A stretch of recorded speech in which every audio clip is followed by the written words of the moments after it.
Hello everyone, greetings dear. कैसे हैं बेटा आप सब? I hope you are all is well. तो आपकी वर्कशीट आ गई है directorate of education GNCT of Delhi की। वर्कशीट नंबर है बेटा आपकी 19। ये है क्लास 6 की सोशल साइंस की वर्कशीट है और जो है हमारे अति जो आपकी पुस्तक है उससे ये वर्कशीट ली गई है। स्टूडेंट को अपना नाम लिखना है, अपने क्लास टीचर का नाम लिखना है और ये वर्कशीट है बेटा आपकी 4 दिसंबर 2020 की फ्राइडे शुक्रवार की वर्कशीट। तो चलिए बेटा पढ़ते हैं वर्कशीट को, देखते हैं क्या दिया गया है।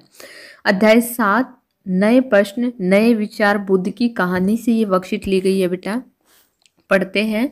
बौद्ध धर्म के संस्थापक सिद्धार्थ थे, जिन्हें गौतम के नाम से भी जाना जाता है, जिनका जन्म हुआ 2500 वर्ष पहले हुआ था।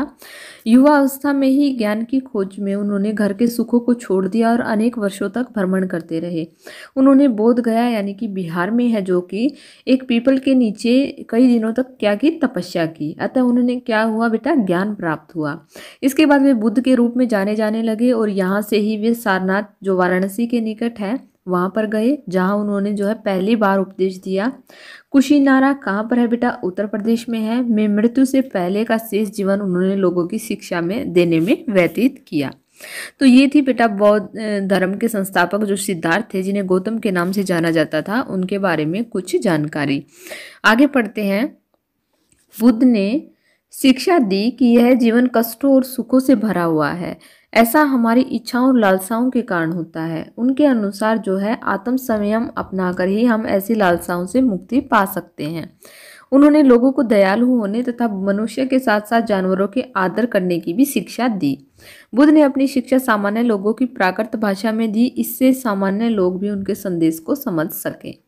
तो ये तो हमने बेटा वर्कशीट को पढ़ लिया। अब हैं इसके कुछ प्रश्न जो कि हम देखते हैं। सबसे पहला प्रश्न हमारा कि बुद्ध ने पहला उपदेश कहाँ दिया था? तो कहाँ दिया था बेटा, ये रहा इसका आंसर कि सारनाथ जो कि वाराणसी के निकट है, उन्होंने अपना पहला जो है उपदेश दिया था। ये हमारे हो गए बेटा क्वेश्चन नंबर 1 का आंसर।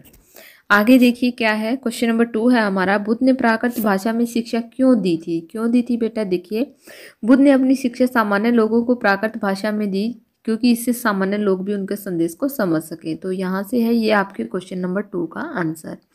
आप यहाँ तक लिखेंगे। इसके बाद बेटा बुद्ध ने किस उपदेश को आप अपने जीवन में अपनाना चाहोगे और क्यों? बुद्ध का कौन सा उपदेश अपनाना चाहोगे बेटा? देखिए यहाँ पर जो है बुद्ध ने शिक्षा दी थी, हम इसका आंसर लिखेंगे क्वेश्चन नंबर 3 का बेटा, कि जो है बुद्ध ने शिक्षा दी थी कि यह जीवन कष्टों और दुखों से भरा हुआ है, ऐसा हमारी इच्छाओं और लालसाओं के कारण होता है।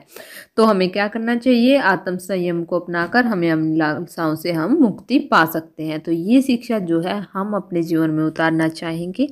आप इसकी जगह कोई और भी लिख सकते हैं बेटा कि दयालु होना चाहिए, मनुष्य को जानवरों के साथ आदर के साथ रहना चाहिए।